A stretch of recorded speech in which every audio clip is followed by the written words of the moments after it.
Hello guys, welcome back to my YouTube channel. For today's video nga pala is meron tayong CDI na may 4 pin dito. Na ibig sabihin is battery operated siya. Nga pala guys, pang Rusi 125 to na Macho 125 na tinatawag. Battery operated nga pala yun. Kaya 4 pin yung kanyang CDI.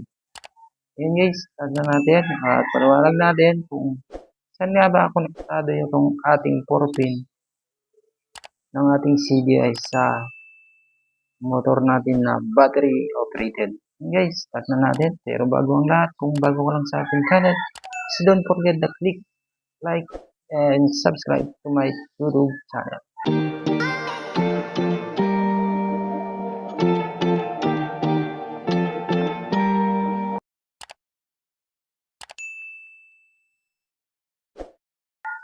Okay, start na natin. Yan guys, magiging tayo apat na pin dito. Yan guys, dito, papansin nyo yung pinakababa niya sa left side na ibaba. Yan ay konektado sa ating ground na kulay green yung kulay niya. Then guys, sunod tayo dito sa ating left side na sa taas guys. Ito. Ito kita. Yun guys, sa left side sa itaas. Yan ay konektado sa ating trigger. Yung makikita nyong kulay na wire dyan guys is kulay blue na may stripe na white.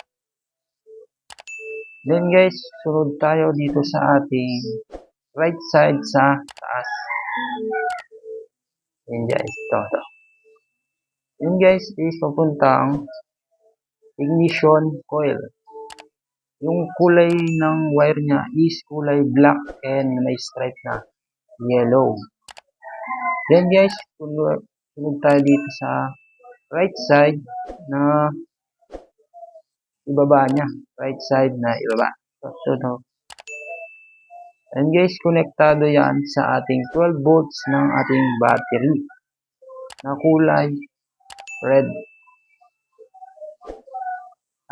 Yun guys, pala for CDI ng battery operated is once na nag-start yung isang motor na CDI niya is battery operated,